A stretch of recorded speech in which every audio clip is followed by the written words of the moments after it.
You're going to look to Nicole in the back for the phone. Okay. Okay.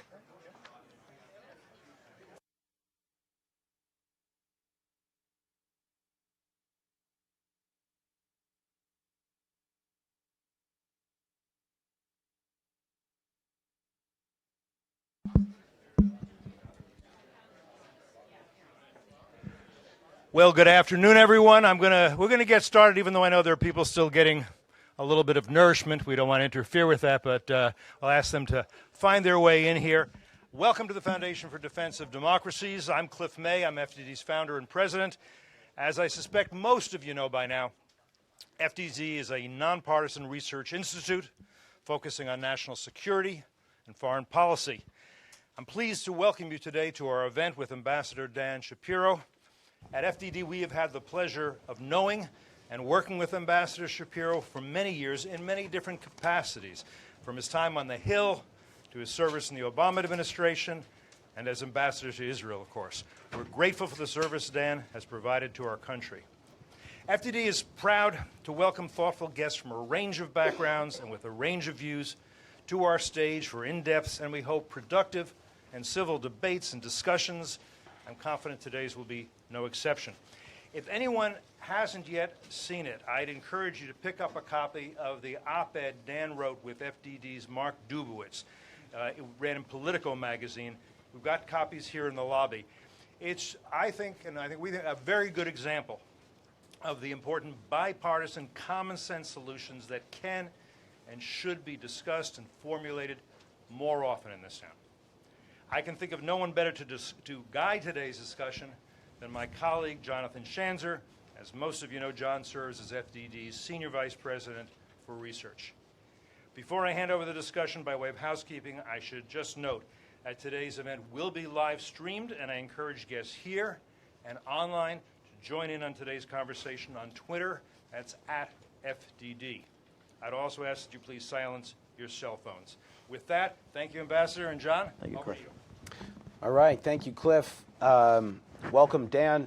I want to just apologize to everybody in advance. You may hear I'm a little under the weather here, but that's actually good news because it means I'm going to be speaking less and allowing you to speak more. At least that's the way my wife put it this morning. First of all, just thank you. You've been a good friend to FDD for a long time. We worked with you when you were with Senator Nelson. We were working with you on Al-Manar before it was designated. It was incredibly important work. You were working with FDD's Toby Dershowitz and Mark Dubowitz. We worked with you when you were an advisor to then candidate Obama and then President Obama. As Mideast Director at the NSC, we came to visit you often and had terrific conversations. And of course, when you became ambassador, we called upon you often as well. So we appreciate your service and your thoughtful insights. And so we're hoping to have you share a little bit with our audience today. Thank you. So yeah, welcome. So let me get right down to it. Let's start with some things that are in the news right now. The Jerusalem announcement was something of a bombshell. Obviously, welcome in Israel, where you are now. You're at INSS, which is a think tank that typically only employs, I suppose, former military and political types who are Israelis. I think you're the first American. Distinguished visiting fellow. Yes. So I'm curious to hear what the thoughts are among the Israeli political elite, among the military types, about this move and where you see things heading. Sure. First of all, thanks for the hospitality and the opportunity to be here. Thank you, everybody, for coming. There's no question that it is a near consensus issue in Israel, well, we could say among the Israeli Jewish population, that Jerusalem is Israel's capital, should be recognized as Israel's capital, and in that regard, it was welcomed. And I agreed with the decision very much. I served as U.S. ambassador in Tel Aviv, and nearly every day I got in my car and we traveled up the hill to Jerusalem, and I conducted affairs of state in the Israeli government offices, the prime minister, the president, the Knesset. When President Obama came, he stayed in West Jerusalem.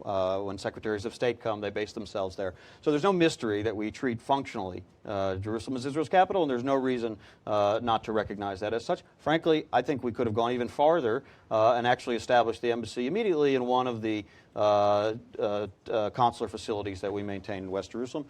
Vice President Pence announced now there is a plan to do that before a new embassy will be built. That will take, by the way, close to a decade, I believe, to actually formally open a new embassy building. But see, this can be done faster than that. What I think was the real missed opportunity here, though, and some Israelis would agree with this, others less, was to place that decision in the context of the broader strategic objective. The strategic objective is not where does our embassy sit. The strategic objective is an end to this conflict in a two-state solution. And in that regard, absolutely part of that is puncturing the myth that sometimes Palestinians traffic in far too often, that there's no legitimate Jewish or Israeli connection to Jerusalem, and recognizing that we are going to have our embassy there and treat it as its capital, certainly in the areas of West Jerusalem that have always been part of Israel and that there's no real dispute about, but also to describe it in the context of a settlement in which Palestinians would be able to achieve some of their objectives, including a capital of their state in some portion of East Jerusalem. That, to me, would have made it easier for the Palestinian side to absorb and been consistent with what I understand to be the president's goals of the ultimate deal, which is, I believe, still a two-state solution. Do you think that the announcement has precluded that that sort of second half of this? No, I don't think it's precluded it. I think you can have those elements arrive later with the presentation of the plan that we're still told is being prepared and that Jason Greenblatt and Jared Kushner have been working on and at some point will be presented.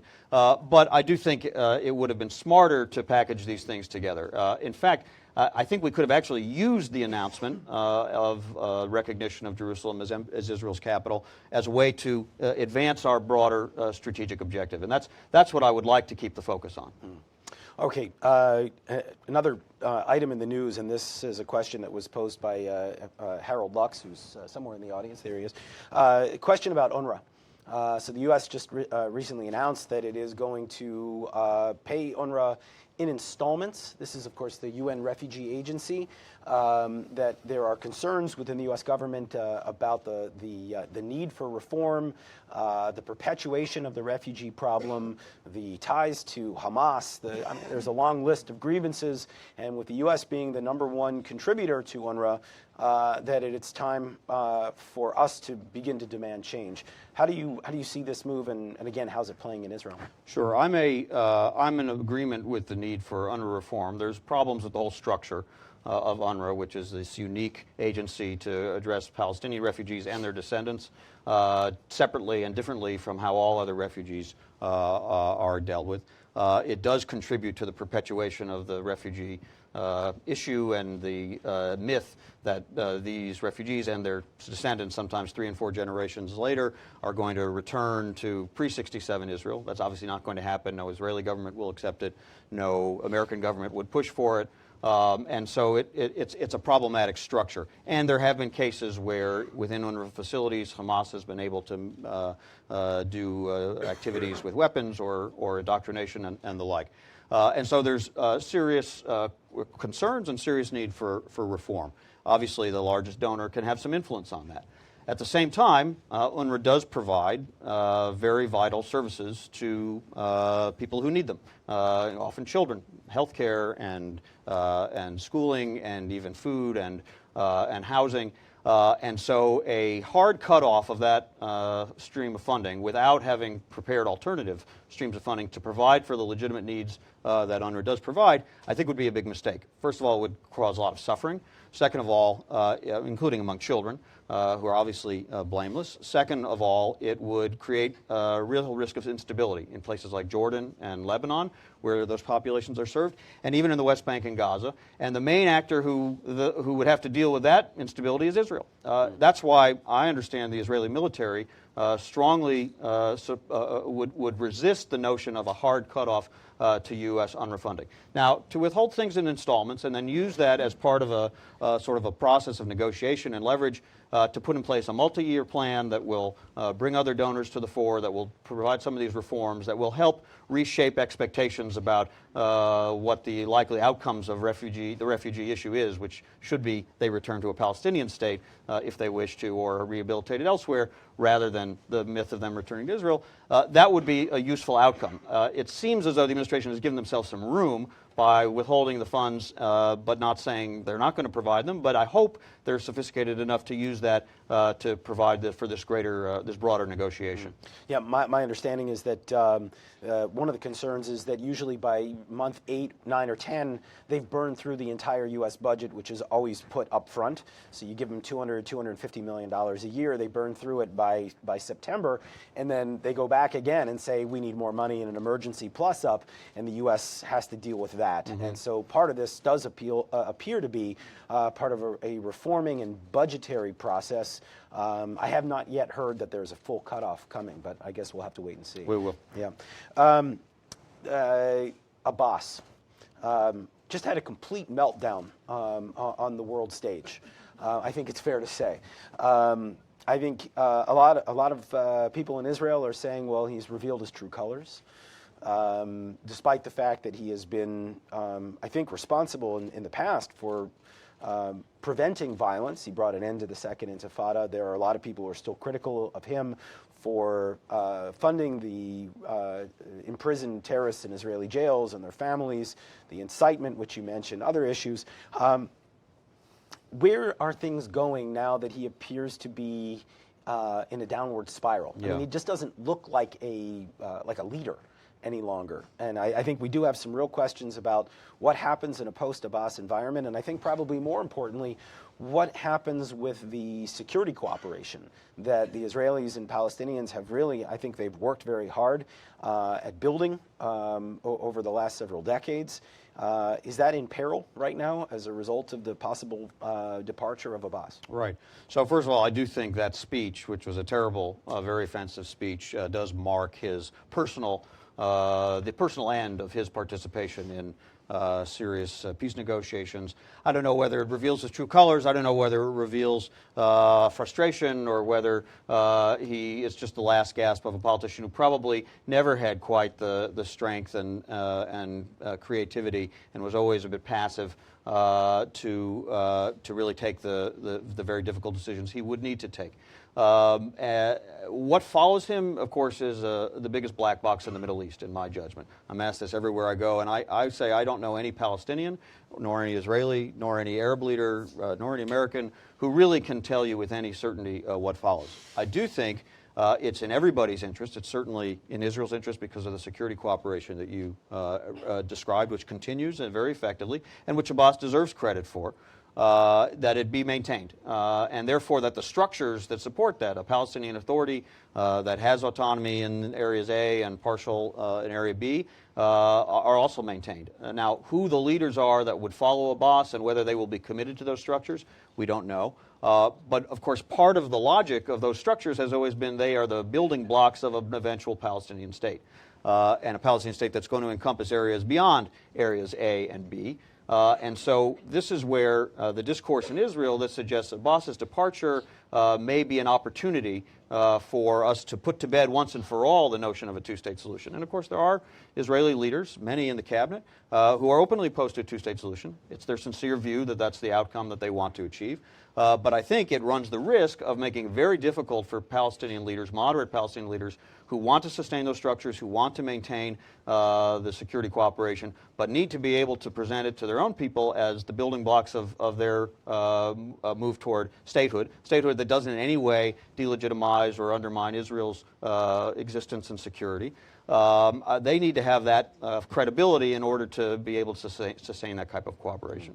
I mean, I do think it's worth questioning whether, regardless of what these cabinet members or Israeli politicians want, it does seem like the Trump administration is still eager to push forward to this sort of ultimate deal. So what they want probably doesn't reflect reality, at least for the next several years. Well, obviously, we're all waiting to see what the presentation of the administration plan will reveal. But I take I'm not a very big fan of the Trump administration. I have to put those cards on the table. I'm shocked to hear you say that. Yeah, I'm sure that's shocking. I think it's a very troubling administration for many, many reasons. But I have to say, on this issue, I've been trying to be very supportive and take them at their word that they do seek the ultimate deal. Now, the ultimate deal, in my judgment, there only is one, but I even connect it to other things the president has said. He talks about a peace agreement reached between Israelis and Palestinians in negotiations that provides for Israel's security, that provides self-determination for Palestinians, and that opens Israel's relations with the Arab world. As As somebody who has worked in this region for 25 years or so, I'm pretty sure there's only one outcome that will achieve all those objectives, and that is a two-state solution on roughly the terms that it has been envisioned in previous peace efforts. Okay. I want to go back in time a little bit. So you come into the position of ambassador 2011, yeah? Correct. So first, I just want to ask you, your Hebrew was pretty impressive. I mean, is pretty impressive, but even from the early on, I mean, I saw you going on Israeli television and doing interviews in kind of primetime shows. What was your Hebrew like going in, and how did you get to that place? Well, I'd studied Hebrew starting in high school, took it very seriously all the way through college, including time in Israel, including living with Israeli families, and taking courses at Hebrew University. So I kept it up through those years. Then many of my years in Washington was using it less, so it got a little rusty. But I got to give the State Department credit. I spent about 2 months at the Foreign Service Institute before I went as ambassador, working with a tutor who really helped me polish it up for public speaking and media interviews and the like. And then obviously the ability to use it on a regular basis, it improved over time. And I have to say, I thought it would be appreciated. I thought it would be something that Israelis would say, well, that's very nice, the ambassador speaks some Hebrew. The impact was much more profound than that, and more than I expected.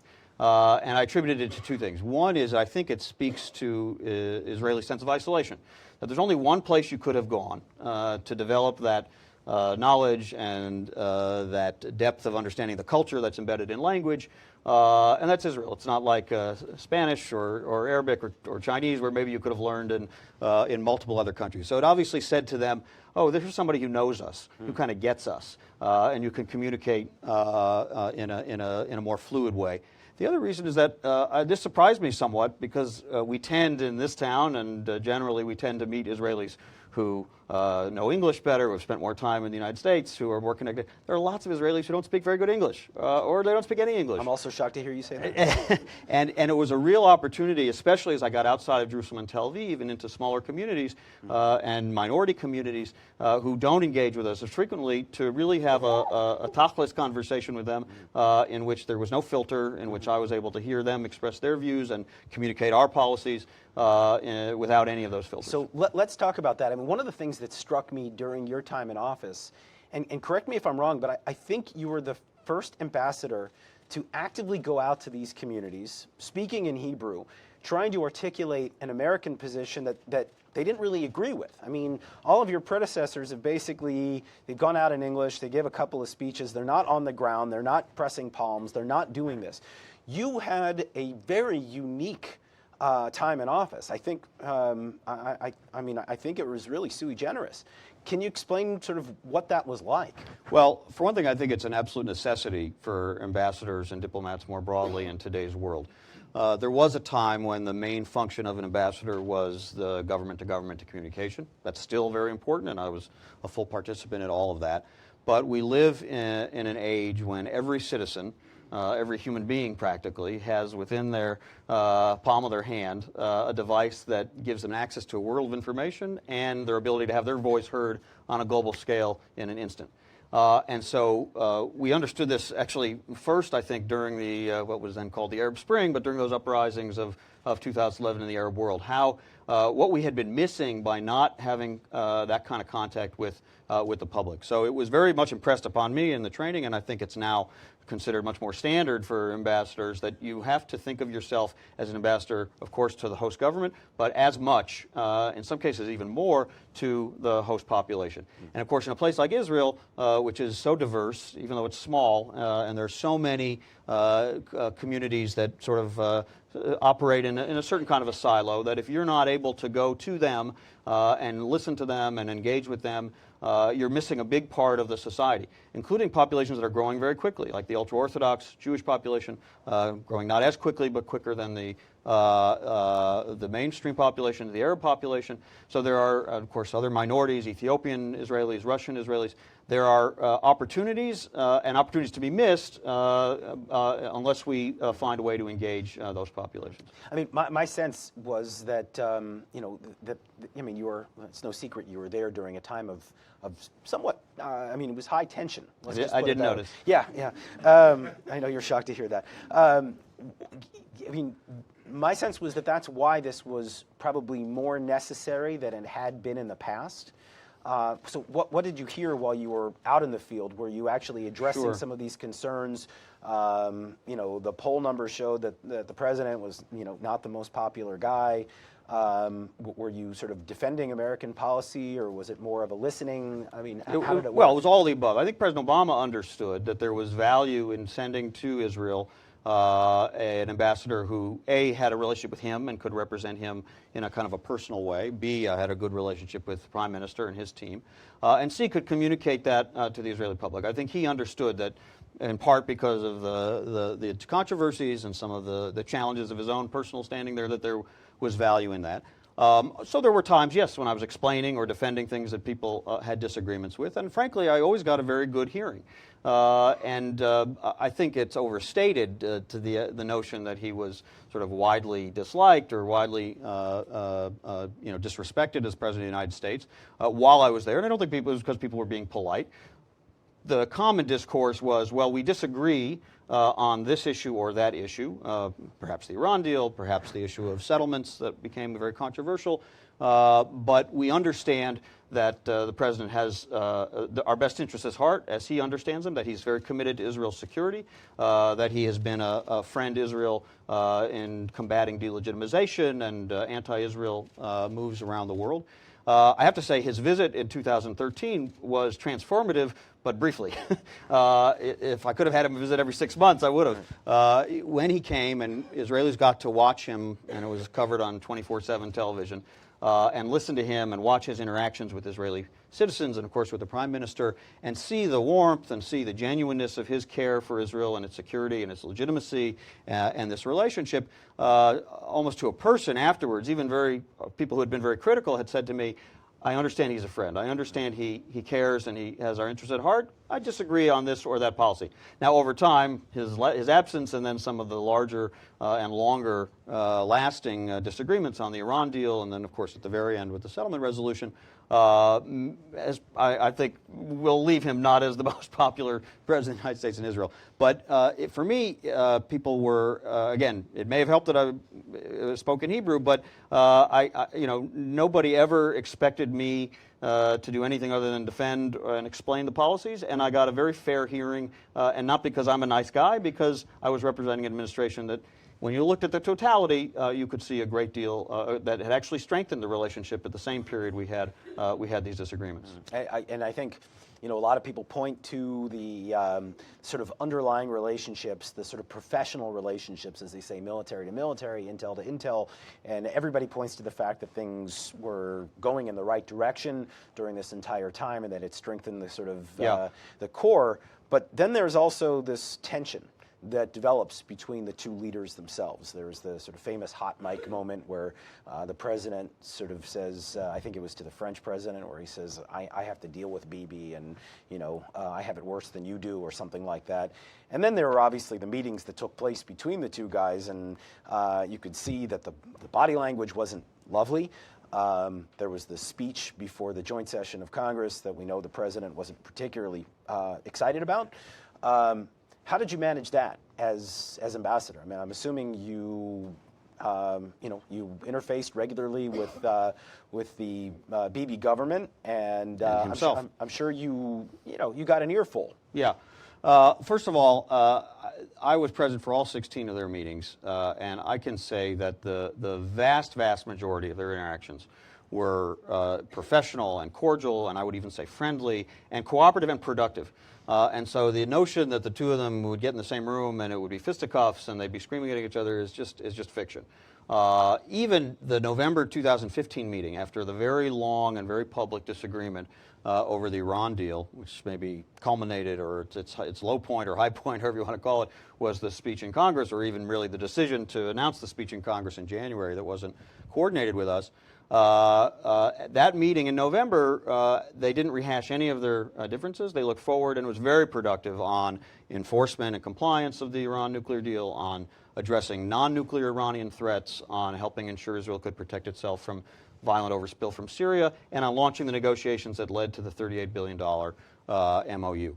Now, That's the record of the two of them. In many ways, even while they had these disagreements, the two of them, I think, deserve a lot more credit than they get as a team for the way the relationships were strengthened. The security cooperation and joint military training, in technology development, think about Iron Dome and the other missile defense systems and the tunnel detection technologies, all authored by Obama-Netanyahu initiatives, and it spreads to intelligence and economic initiatives and diplomatic progress as well. So I think the real record is much, much more productive than is often described, and I think the two of them don't get the credit they deserve for having achieved that. But yes, we had our disagreements, and sometimes they were, of course, public, which is no ambassador ever really wants to see, and sometimes they were even personal and political, and that's even worse. And sure, I had a very good and candid and open dialogue with the Prime Minister. He knew he could trust me. He knew I would never try to interfere in his politics, but I would also faithfully represent my government. And there were times when I had some tough messages to deliver to him, and plenty of times when he had tough messages to deliver to me. But it was always done in the spirit of a friendship and alliance that we both prized, that both leaders prized, that both wanted to strengthen and keep moving forward, even in the midst of the disagreements. And I really think that is the better description of this period, and even in our moments of tension. So let's talk about probably the moment of greatest friction. The Iran nuclear deal. Mm-hmm. The Israelis, at the highest level, I think, were dismayed by what came from the Iran deal. Yes, there were some people within the security establishment that said that the deal could be helpful or that they supported it, but I would say that the majority came out against it for the reasons that I think we all know: the end of the arms embargo in 4 years, the ballistic missile provisions in 8, and then the sunset clauses by years 10, 11, 12, or whenever it is that it all sort of falls apart, all the while giving the Iranians $150 billion in sanctions relief, not terribly tough enforcement when it comes to military sites. These are all the things that we've been hearing about for quite some time. I do get a sense that there was a moment where the Bibi government kind of said, okay, well, it's in the past and we need to move forward now. But that came at the end of a very long and somewhat nasty process. What was that like, serving as ambassador during what was arguably the moment of greatest tension between the United States and Israel in Israel's history? I'm not sure if it was the worst in Israel's history, but it was definitely a difficult moment, and it lasted most of the year of 2015. And it wasn't easy, and it wasn't always pleasant. Again, people treated me well, people were cordial, nobody is disrespectful to the United States ambassador in Israel, either in the government or in the public. Well, maybe one or two people in the public. But for the most part, even in that tense moment, it was all right. But there was no question that it was a difficult moment. I had a tough conversation with the Prime Minister right before the Lausanne understandings were announced in April. And I suggested, we could go forward from here to begin tying up the loose ends, maybe improving some elements that you're not happy about, beginning the cooperation on security that will meet your needs, in the new context shaped by the agreement.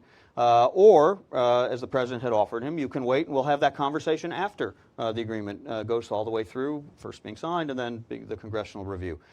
His preference was to wait, and he did, and we did, and the result was the $38 billion MOU and a lot of other joint work. But, that was a choice he made, that even through April, May, June, July, August, and September, to continue to object to an agreement that I didn't think there was a very serious chance was not going to be able to survive the congressional review. He may have calculated that differently. And look, he's the Prime Minister of Israel. He needs to stand up for those interests that he feels are fundamental to his country and the risks that he feels his country faces. So he's entitled, obviously, to make those judgments.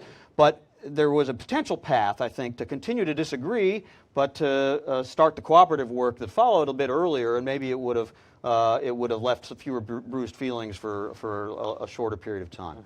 But there was even in that period, there was no occasion when I was not sort of welcome in the Prime Minister's office, when he did not seek my views and analysis and guidance on what was coming, and when he did not continue to seek to convey his views, often in very direct terms, but appropriately, that I'd convey them back. I do think in that period, probably at the higher level of our government, we didn't have the kind of communication that generally characterized and did characterize through most of those 8 years our governments. That even when we had disagreements, and even on the Iran deal, where we had done some tremendous joint work in the first 5-6 years before the negotiations really got serious, pooling our intelligence, building and enforcing the sanctions regime, briefing Israel on our military option that President Obama had put in place. The communication was really always excellent, even upon having disagreements. That, to me, is always the right way for Israel and the United States to conduct ourselves. Open engagement, no surprises, a clear discussion. Generally, our interests will overlap. Occasionally, they'll diverge, and then we work that out in the best kind of private and professional discussions. I suspect neither of us were communicating at the levels and with the consistency that ideally we should be during those 6 or 8 months. Sure. And there may have been even a hangover effect into 2016. Sure.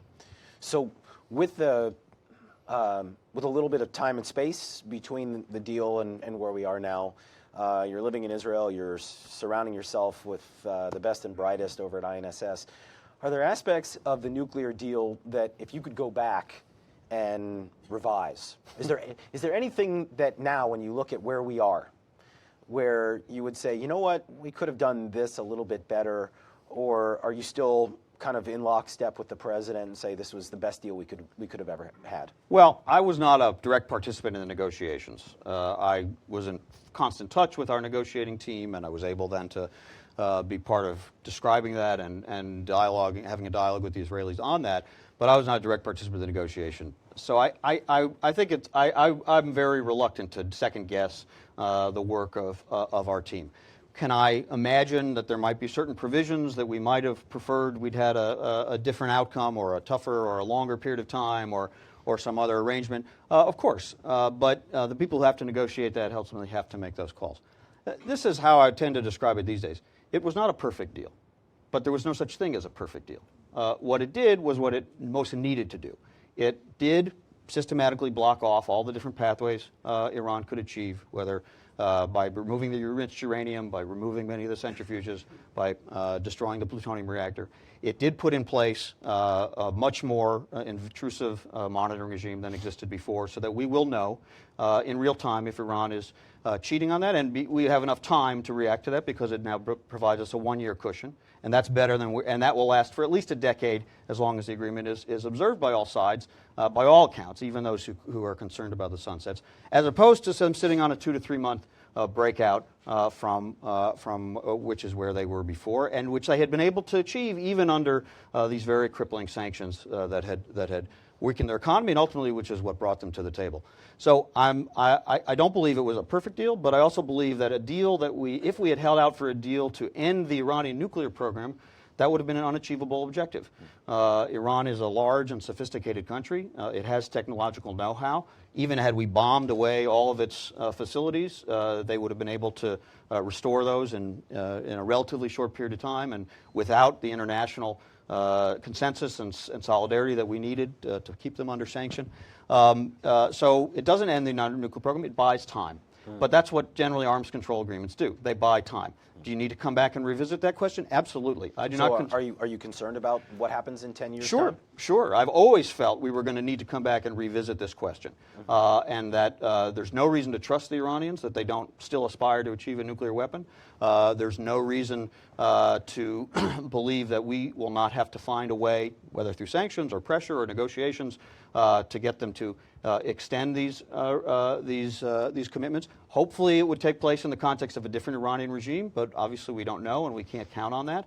Let me actually get right to that, because this was my next question. Okay. You wrote an op-ed with FDD CEO Mark Dubowitz, where you were basically supporting the people who had just come out into the streets of Iran protesting against the government. I found that striking. First of all, because here you are, a proponent of the nuclear deal, and Mark, of course, has been an outspoken opponent of the deal. I was watching the reaction of a lot of your colleagues from the Obama administration, and they were sort of calling upon the U.S. public to curb their enthusiasm, if you will. Like, hey, you know, let's not jump to the side of the protesters too soon, and it was almost as if they, at least some, were sort of saying, look, we want to maintain the legacy of the president. And here you are writing something with Mark, basically saying that you want to see this regime, you know, come under the pressure that it's under.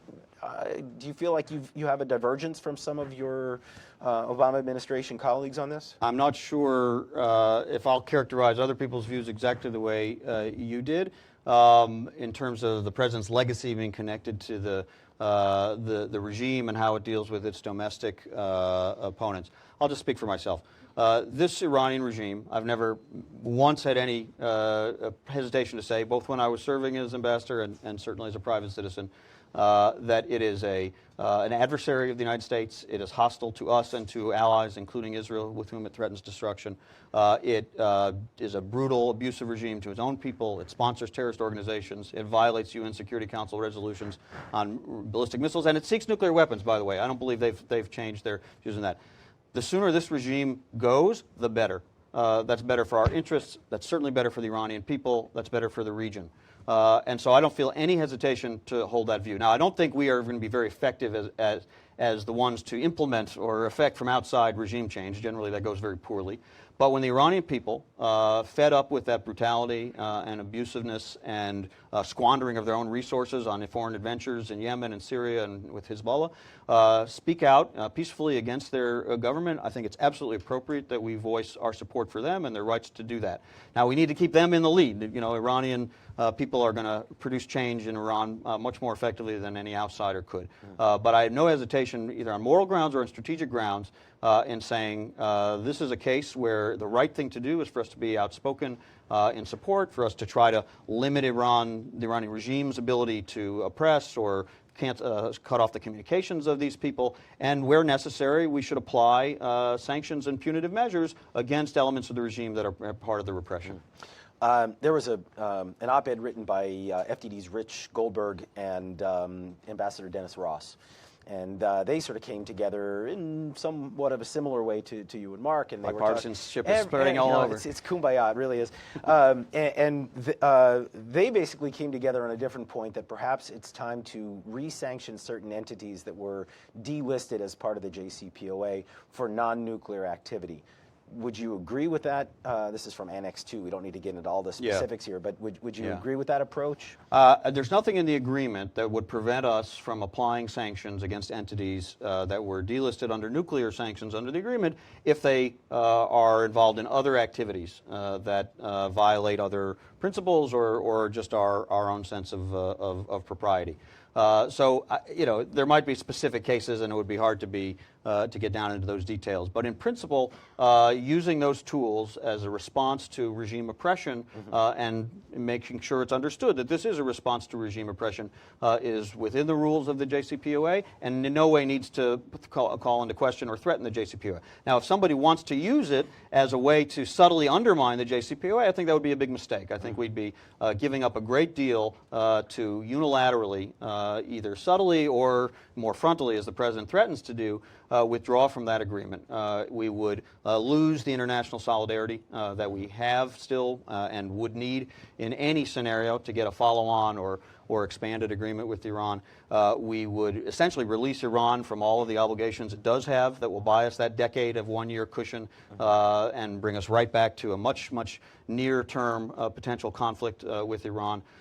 So I think I have no problem using those tools, but not as a sort of an underhanded way to try to kill the JCPOA. Got it. So you're in the sort of fix-it camp, if I may say, right? Definitely. The Prime Minister talks about fix it or nix it, and it's a good slogan, but I've never quite understood it because they're two 180-degree different strategies. Fix it. Strengthen, augment outside the agreement, maybe potentially within the agreement, find ways of getting stronger inspection protocols, find ways of extending sunset clauses, find ways of expanding the pressures on Iran and the restrictions on Iran to include their ballistic missile program. I'm all for that.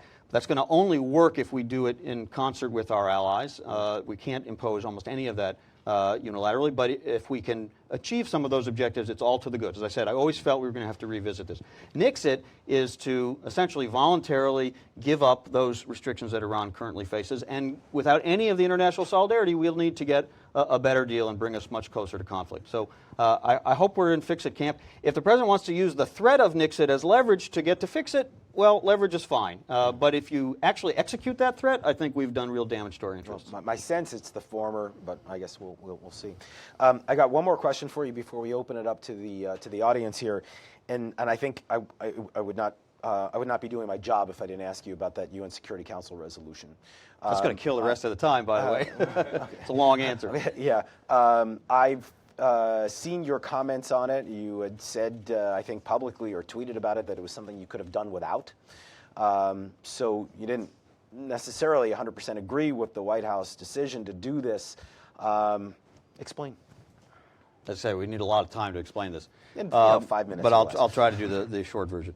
No, I could have lived without it, and I had recommended to Secretary Kerry that if indeed we faced the need to deal with the Security Council, we try to shape it towards something more like the Quartet report from the summer of 2016, which was deemed to be, even by the Israelis, a fairly balanced document. It was critical of settlements, but it also critical of Palestinian incitement and violence, and called on the Arab states to do more on normalization.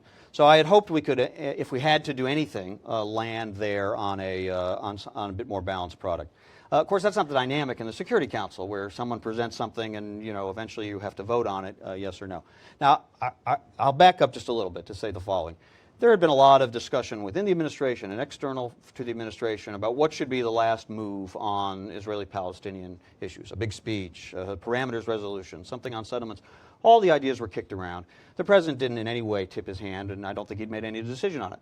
What was very, very clear to me immediately after the election, with the somewhat surprising outcome, I think as surprising in Trump Tower as anywhere else, was that the president had no interest in any final move on this issue. He wanted to focus in that transition on the things he had achieved, the Iran deal, the Cuba opening, Obamacare, try to work with President-elect Trump to lock those things down, and not open up new fights with Israel or Congress or the incoming Trump administration or the Jewish community on some other matter. That was clear to me, very clear, that he was not interested in this. Of course, the Palestinians had other ideas. They thought they had an opportunity to try to slip one past the goalie at the end, and if it was drafted carefully and used a lot of our language and repeated what has passed in many other Security Council resolutions under other administrations, they might be able to do that. Now, something else happened after Trump was elected. There was a kind of a big celebration in Israel among people on the right and advocates for settlements that said, wow, with the incoming Trump administration, the U.S. commitment to two states is history. We don't have to worry about that anymore. We can start annexing the West Bank. We can start legalizing settlements that the Supreme Court in Israel has declared illegal, and there was Knesset legislation advancing to do that. We can build anywhere we want with abandon. And, I went into the Prime Minister's office a couple of times in that period, and I said to my colleagues there, good friends, I said, I don't know what the Trump administration policy on settlements is going to be. By the way, it's not what that celebration anticipated it would be. It's more muted, but it still tries to put some limitations on that.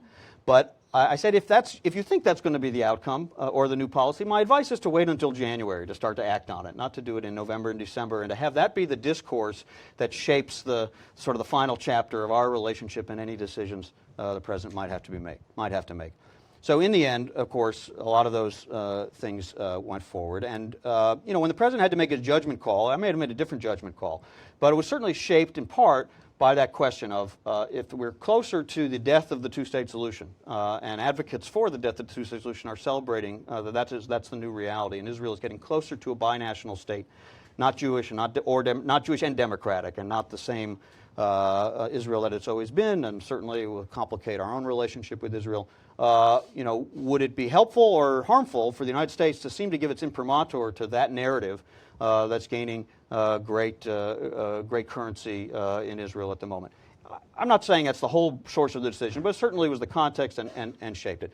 Unquestionably, his reasons for making that decision to abstain on that resolution were about trying to help ensure that the two-state solution remains viable, that Israel can remain the Jewish and democratic state, has always been and has always been a close ally to the United States. And it was not in any way to harm Israel, to settle scores with Bibi, to have one last, one last fight before he left. So while I may have made a different judgment, I think it's important to understand the reality of how that choice was made. And just one last thing, the language, there have been a number of reports that it was U.S. language that was ultimately tweaked, but it was actually presented by the U.S.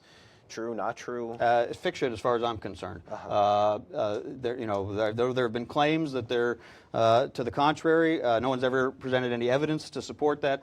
This was something the Palestinians had been talking to us very openly. It wasn't a secret all through the fall of 2016 that they might try to do this. Certainly they were talking to others on the Security Council to try to shape it. Certainly they were trying to game what kind of language might produce an American abstention instead of a veto. And I can't say there weren't conversations in which it's possible that people said, this kind of language we'd certainly veto, as President Obama did in 2011. Maybe other kind of language we wouldn't. But it was not the case that this was an American-drafted, American-initiated, American-sponsored initiative. That is total fiction. And it's certainly true that the president didn't make his decision on how he was going to actually vote on that until the day of the resolution. So, had we really planned to do this from the beginning, obviously we would have known that outcome, which we didn't know until hours, maybe minutes before the actual vote. Yeah, and of course, since then, there are those in Israel who sort of say that this is lending credence to the BDS movement and all these sorts of things, and you can still see some reverberations from that. But I've been told that this resolution gave away the Kotel and delegitimized Israel, and I could have lived without this, and I would have probably made a different judgment. But I don't think it did any of those things. It's very consistent with many, many dozens of previous Security Council resolutions that essentially make the case that changes to the borders that existed before the Six-Day War will be recognized internationally when they're the product of negotiations. That doesn't take anything away from Israel. That means that in negotiations, Israel certainly is going to retain the Kotel, going to retain ties to other holy sites, but that to get to broader international recognition, it's going to need to be the product of negotiations. That's not new. That's not new to the Obama administration. That's not new for the international community as a whole. So I really think there's a lot of hyperbole about the impact of this resolution. I don't think it was a grand betrayal. I don't think it did any harm to Israel that I can see. I can't see any harm on the ground, and I can't see any harm to its position now. And I think it's important to sort of be a little bit more measured when talking about that resolution, even if it's one that I disagreed with. Yeah, I think the controversy on that one probably still remains for some time. For the rest of my career, I'll be asked that question in any similar forum. I am sure. Well, I want to open it up now to the audience. I'm sure there are lots of questions. When I call on you, just wait for a microphone to come to you. Please just state your name, affiliation. Please keep your questions in the form of questions. Keep them short, and we obviously want to make sure that all questions are respectful and just right down the middle. So, Dan Raviv, please. Ambassador, kindly remind us, what years were you ambassador? Just 4 or? 5.5, 2011 to the end of the Obama administration. Most of the 8 years. I'd like you to clear up 2 legends, if I can call it that. One is that at some point the U.S. government was probably convinced that Netanyahu and his then defense minister Barak were about to attack targets in Iran, and the U.S. really wanted to stop that. So if you could comment on that and how stop that, and maybe that's even what made the JCPOA so important. The other legend is perhaps broader, that the Obama administration in specific helped, the Iron Dome, helped so many defense programs, before that even the Arrow aid, largely out of the following philosophy: if Israel's strong, it'll make concessions. You're hoping to strengthen, if you will, the peace side by being a strong defense ally. In regard to the first, I think it's pretty well reported, and I think Defense Minister Barak has spoken about it pretty openly, that in 2012, or 11 and 12, there certainly was a serious discussion within the Israeli government and in their inner cabinet and with their security chiefs about the pros and cons of a military strike against Iran's nuclear facilities. We were not party to those conversations. I'm not going to keep score on who was on what side or what the decision was made or how the decision was made not to strike. It was, of course, the case that the Obama administration felt that it would be better to give more time for diplomacy. We were still working on what was a very effective sanctions regime, but that ultimately produced crippling economic impacts and ultimately brought Iran to the nuclear table, to the negotiating table, which we had agreed between us and Israel was the desired outcome of those sanctions. We also knew that President Obama had put in place a military option, maybe different, maybe with greater capability than the Israeli military option, that would give us considerably more time before that decision, the sort of the end of diplomacy and the turning to military force, would need to be made. And of course, it's legitimate that two different countries, situated differently, different capabilities, different locations, affected by the threat differently, with different global responsibilities or not, would have a different level of risk tolerance on what's the timeline and then what's the difference between a good deal and a bad deal. All very legitimate between two allies who are closely connected in our interests, but maybe don't always define them identically. I think it was definitely known, and it certainly has been reported, that among the people in Israel who were most concerned about a military strike were those who were going to have to implement it. And I think that has been reported publicly. And, because as most military people know, you know how you get into something, you don't know how you get out of it, and there's likely to be blowback, maybe toward Israel, maybe toward other allies, maybe drawing in the United States, and that at least had to be factored into the decision. But I won't judge on how that decision ultimately was made. I think it was obviously in our interests and in our mutual interest that we did give time for the sanctions to take effect, that we did give time for an agreement to be reached. Since we disagreed on the outcome of the agreement, I don't know, maybe some Israelis look back on that as a missed opportunity, but I still think we were better off where we came.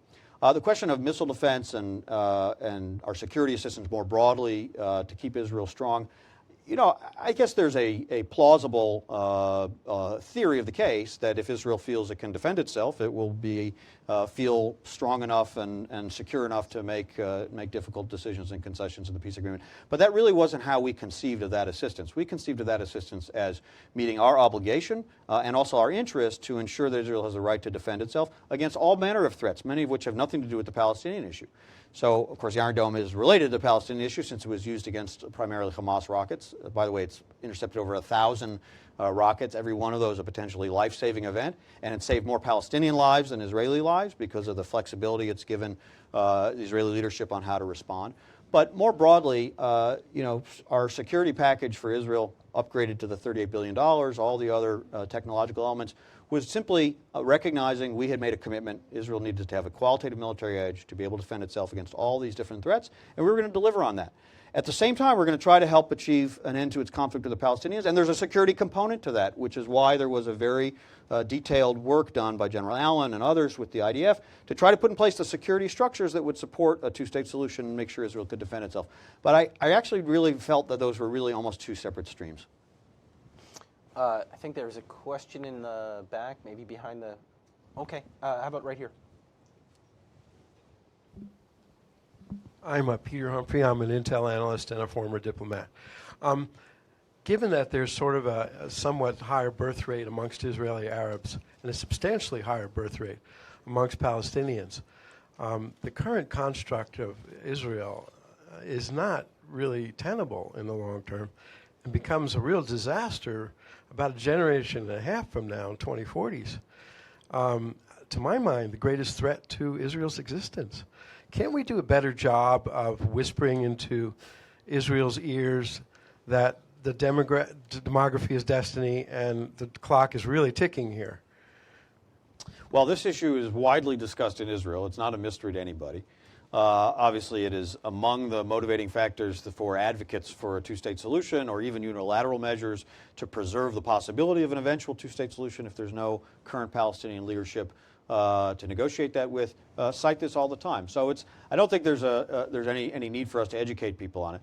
The Arab citizen population of Israel has a slightly higher birth rate, but it's at 21% of the population. It's not likely to dramatically change the demographic balance in Israel. Obviously, if you include the West Bank Palestinian population, then you're much closer to parity, and at current rates, within a number of years, you'll be at basic parity. Gaza is a sort of a separate question, whether you count it or not. But even without counting Gaza, you face that challenge. I do have this conversation with my friends, and they are friends among Israeli leaders who have said there's just no circumstance that they can imagine agreeing to a two-state solution. They are opposed to it. They want to prevent it. Their support for settlement expansion is in part because of the sense of the rightful ownership, but also the sense of it will help block a future Palestinian state from emerging. And so I pose the question, so what is the structure of that society between the Jordan River and the Mediterranean Sea in which you have basic parity of Jewish and Arab populations? About half of those Arabs are citizens of the State of Israel. About the other half are something else, whatever that something else is, in some form of autonomy or we don't know. And I must say the answers are surprisingly squishy and muddy for people who hold sincerely to that position. There isn't, in my judgment, a very good answer. And there's no answer I can really see that keeps Israel Jewish and democratic for the long term, other than a separation in two states. Now, it's totally legitimate to say there's no current Palestinian leadership that can negotiate that with. It's completely legitimate to say Israel's legitimacy, its recognition as a Jewish state needs to be a key part of this, and the education to get Palestinians to accept that needs to be happening now. It's obviously legitimate to talk about Israel's security needs in that arrangement. But what worries me is the steady progress to where we hit the tipping point when it's just unrecoverable, and when then Israel is into that binational future that we more or less just described. One of the things the Prime Minister, when he made his speech at Bar-Ilan University, said he for the first time endorsed a two-state solution, a Palestinian state that recognizes the Jewish state, all very reasonable conditions. But he also said, I'm very worried about Israel becoming a binational state. Well, these other scenarios are a binational state by any other name. And so preserving the possibility, even if it takes many years and the emergence of new Palestinian leadership to get there, I still think remains very much in Israel's interest and certainly in our own interest. Just to interject for a moment, I think one of the fallacies is that somehow, if you get to parity, that somehow Israel would have to accept a binational state, which of course they never would. In other words, once you get to that tipping point, that could be the moment where Israel has to make a decision. So in other words, just the fact that we're heading in this possible direction doesn't dictate terms of a political solution that the Israelis would be unhappy. Well, no, it doesn't. But binational state can be more than one political arrangement. Binational state can be a state in which full citizenship is given to everybody, and then Israel probably ceases to be a Jewish state. But why would it? And a binational state could be one in which full citizenship is not provided to those 2 or 3 million Palestinians living under Israeli control, and then there will be serious questions raised in the international community by not a small number of Americans, and quite a few Israelis, by the way, about whether Israel's still a democratic state. And so, it's a lose-lose in that situation. So rather than that the fence already exists, that there's basically political boundaries that are already being created. Not to discount all of this, because I know the demographic issue is an important one, but I do sort of question this idea that you have a ticking time bomb, that somehow if you don't do something now, well, then it's all over for Israel in a matter of... I don't use the metaphor of ticking time bomb, but I use the metaphor of hitting a tipping point. When it's just, between the combination of the demographics and the hardening of attitudes on all sides, in which each side says, we may have wanted a two-state solution, but the other side was not serious. The other side was not willing to recognize our legitimacy and our needs. And the lack of leaders who are able to sort of pull their populations away from that, we just reached the point where it's not going to be achievable. And then Israel has some just terrible, unpalatable choices before it. Well, I do wonder when, we have a new Israeli prime minister, when we have a new Palestinian leader, whether, you get to reset. Listen, I think is the hope. Just on word on that, we just, 2 months ago, passed the 40th anniversary of Sadat coming to Jerusalem. Days, certainly weeks, but probably days before he landed, he was enemy number one in Israel. He was seen as the leader, rightly so, of the Arab state that had tried to fight a war to destroy Israel. And when he landed, and when he was met by Begin, who was willing to sort of meet him on the personal level and on the level of let's do things that previously we both said we could not do and were impossible for us to do, and let's reimagine our national interests and let's convey that to our publics. Attitudes in Israel changed like that. Even in Egypt, where attitudes didn't become warm toward Israel, they changed in terms of their understanding of Egypt's national security interests. So it does show what strong leadership can do. Got a question from Gaith Halomari. All right, thank you. And actually, this is a great segue because, Gaith, move where I can see you. There you are. Okay, so you are getting closer to the tipping point. You described the Palestinian president who is no longer capable of doing this, and an Israeli political scene that is not very conducive to reaching a deal. So you talked about preserving the possibility of a two-state solution. How do you do that? I mean, what would you propose? Return to negotiations? Anything else? Your thoughts? This will sound like a menu you've heard before. It's not really a mystery. I would not propose an immediate return to negotiations. I think with the current leaderships, we can almost be guaranteed their lack of trust for each other, their history, their own political circumstances, almost guarantee those will collapse, and probably spectacularly with another punctuation of violence. So I don't think the negotiations are the right thing to do. But everybody has steps they can take on the ground that would reinforce the ultimate goals. Obviously, Israel, that includes a limitation of settlement construction, certainly in those areas that are well beyond what any land swaps would take in, and that almost certainly means east of the barrier. That means Palestinians. It means also Israel providing greater space and authority for the Palestinian Authority to operate in contiguous area A's and areas A and B. The head of the Israeli military office that oversees the West Bank has maps that he's prepared that would enable that to be done and build new housing for Palestinians and broader economic development that haven't gained yet political support. Obviously, the Palestinians have much to do, first of all, to sustain and even upgrade their security cooperation and the forces that carry that out, to change utterly the narrative of incitement and glorification of violence and even these terrible payments to terrorists in prison as a way of communicating to their own people that the narrative is changing, but also to the Israeli public that there will be eventually a partner who will be able to live in peace with Israel. Arab states could and should do more to build on this strategic alignment they already recognize with Israel and start to show those signs of normalization. It's an education process for their public, for the Israeli public, about what's possible in a really normalized Middle East, and prepare the Palestinian leaders and public for that new reality. So everybody has things they can do to contribute to just keeping the two-state solution viable and alive for the future. Everyone has reasons to say, well, it's all on the other party to do their part, or our own political circumstances make it impossible. But I don't think that's where the Trump administration should leave it. I think they should set very clearly what the goal is a two-state solution. That should be the headline of their plan. And then they should say, we're not going to try to negotiate that now, but here are the steps everybody can take to preserve that possibility for the future. Okay, I've got a question from one of FDD's investors from Philadelphia/Florida. Palestinians going to Europe asking to be recognized, or asking Jerusalem to be recognized as its capital. What kind of traction are the Palestinians getting there? Are you aware of this effort? Are we seeing new efforts and new results? I don't know what kind of traction they're getting. No question, President Abbas has raised this issue just in his recent visit in the European Parliament, and there have been a number of countries that have been discussing internally that question of would they move toward recognition of a Palestinian state. I still am of the view, and this was certainly always the Obama administration policy, that unilateral recognition of the Palestinian state outside of negotiations and an agreement is a mistake. They're not ready. They don't have the attributes of statehood. I do think, as I mentioned, that some clarity on the likelihood of a capital of a Palestinian state in East Jerusalem emerging from those negotiations would have been helpful as part of the original Jerusalem announcement. So if others are going to try to fill in that space, it won't surprise me. But obviously none of that can be implemented outside of negotiations.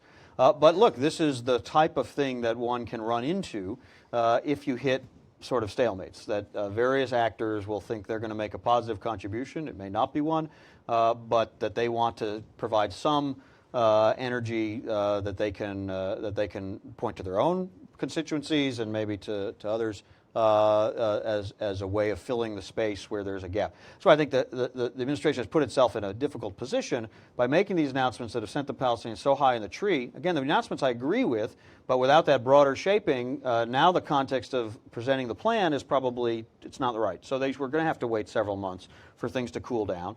Hopefully they'll present that plan and it will fill in some of these other elements, but the gap here is now potentially going to be filled by others and not to our interest.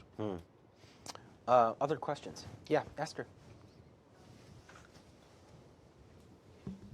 Hi, Esther Kurtz with APAC. Dan, first of all, I just want to reiterate what Jonathan said about what a phenomenal job you did as ambassador in some Thank you. very difficult times. Every president who comes into office comes in with certain preconceived notions about the Middle East and what he can do, and usually,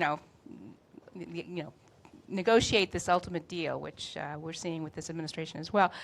My question is, after 8 years in office, do you have a sense of President Obama, what he learned from those 8 years in terms of those preconceived notions and where he stood at the end of the 8 years versus where he was at the beginning? Well, I obviously don't want to speak for him, and I'm sure he'll write it much more eloquently in his memoirs than I could articulate it. But look, I think he said pretty clearly in the later years after the two major initiatives that he had led, first with George Mitchell and then with John Kerry, kind of ran their course, that he felt that both leaders were unable to make the necessary decisions to actually reach an agreement. There's a narrative that's, Secretary Kerry produced a framework and Prime Minister Netanyahu signed off on every jot and tittle in that framework, and it was presented to President Abbas, and he walked away from the table. Well, there are elements of truth in that, and I also would say that's not exactly an accurate picture, which I'm not prepared to describe in a lot of detail here. I think I would have to agree with the president in what he said publicly. I'm not now trying to substitute my judgment for his. That both leaders, because of their fundamental mistrust for each other, and I really mean fundamental, and the broader mistrust that they represented between their societies and their own domestic political circumstances, were such that they simply weren't in a position to make these kinds of decisions. And maybe one was closer and one was farther, and maybe it wouldn't have happened even if one had gone all the way. But I think that's actually an accurate description of where we ended up. Let's say mid-2014, and then the last year and a half, there was not a major initiative. Just maybe a postscript to that, what would you say to the argument that neither leader trusted the president, which we've heard, and Abbas wrote about it in the New York Times, and obviously with Bibi, that maybe they needed someone else to broker. How would you respond to that? Well, look, I'll let others speak for themselves. I think, it's a critical element of any successful American diplomatic effort that the president be seen as hands-on and trustworthy and committed. I think predictable is also useful. There may be some challenges in the current construct in that regard. But very predictable in the tweeting. Yeah, it's very predictable that he will tweet. Obviously, each side, I have to say, we were often in the position where each side sort of put it to us that unless you fully endorse our demands and our narrative completely and enforce it on the other side, we can't really trust you. That never happens in the Middle East. Yeah, exactly. And I thought that sets the bar unreasonably high. But to the extent that trust was challenging, obviously it makes it harder. David Pollack. Thanks very much. Hi. Hi, David. I'm Dave Pollack from the Washington Institute for Near East Policy. Looking ahead toward the longer-term future of American-Israeli relations, I was interested and troubled a little bit to see a new poll released today by the Pew Foundation, whose polls are pretty darn good, that showed a growing divide between Republicans and Democrats here in the United States when it comes to Israel. So that right now, according to this survey, among Republicans, 79% are more sympathetic to Israel than to the Palestinians. Among Democrats, that figure is 27% today. How do you see this as potentially affecting the long-term future of American-Israeli relations, and are Israelis interested and aware and responsive to this issue? So, excuse me, I haven't seen that poll. Look, I think it would be a denial of reality to suggest that there aren't some elements within the Democratic Party who are less sympathetic to Israel than I am, and that I think our party's historical position has been. I think it's possible to overstate it, and those numbers sound a little bit like they may overstate it in this sense, that I think, for my understanding, it's possible to be equally sympathetic to Israelis and Palestinians, to be fully supportive of our historic commitment to Israel's security and its legitimacy, and to defend it against all of the threats to both, and to be committed to trying to achieve an outcome in which both Israelis and Palestinians have their secure, recognized states.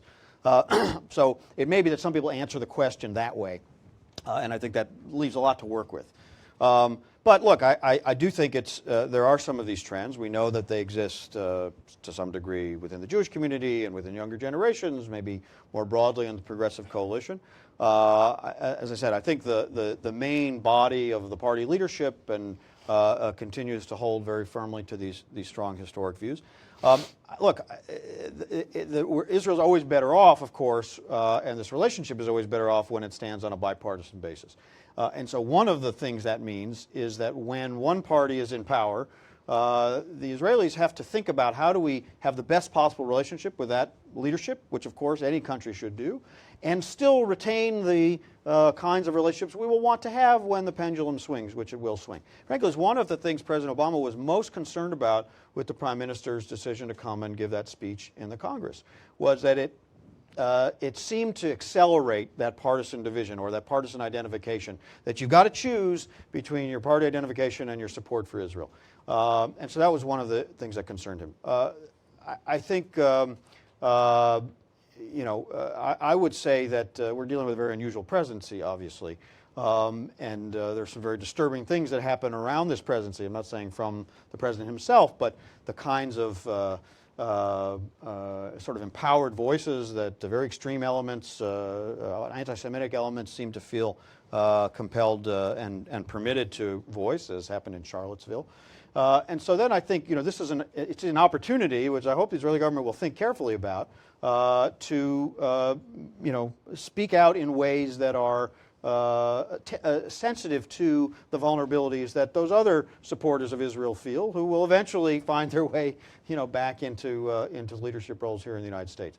That's in no way suggesting they should be trying to weaken their ties to the White House. Of course, they shouldn't. They should keep those. But Israel has a unique, maybe among unlike almost any country in the world, has unique interest in maintaining those relationships on all sides, without in any way sacrificing their own sense of what their interests dictate. We've got time for one more. Right here. Thank you. Afternoon. Andrew Falone with the Embassy of Liechtenstein. One issue with the JCPOA that hasn't been too extensively discussed is that much of the success of the deal relies on European business investment in Iran. Given that 54% of European businesses doing investment in Iran said that they would continue to invest even if JCPOA were to fall apart, do you think that those business relations outside of the government sphere could impact relations between those European states and Israel? Well, we were talking about this earlier, about this notion that if the United States were to unilaterally begin to reimpose the secondary sanctions, that a lot of these European companies would feel compelled, just out of sheer business interests and legal risk, reputational risk, to not do that business in Iran. I don't know the answer to that. I think some will, some won't. Look, any European government or business that continues to try to operate within the four corners of the JCPOA, even after the United States, which I hope doesn't happen, withdraws from it, I think is well within their rights to say to any government, both ours and Israel, we have not changed our views, we have not changed our policy, we're going to continue to do what we feel is right. I think it very much depends, if we get to that situation, what the U.S. and Israeli approach is. If they say to those governments and those companies, you are now in some sort of violation, or it's going to harm your relationship with us as maybe some of those will find they're harmed by restricted access to the U.S. market. Obviously, those companies are going to have to make their own decisions. But this is a situation I really don't think it's in anybody's interest that we get into. We're at that point trying to compel people to break what they believe are their own commitments because we've changed our minds. The Prime Minister, he said fix it or nix it. I think he's trying to track very carefully where the Trump administration says. But about 2 months after he launched Fix It or Nix It, he went to London and he met with Prime Minister May, and he said publicly, I'm really more focused on trying to improve and strengthen and this deal. And I think he has to understand that that kind of tension with European partners is really not going to serve Israel's interests. You're going to blow up the deal and you're going to replace it with, well, that's a huge question mark, and not one that the United States or Israel is going to be able to dictate by themselves.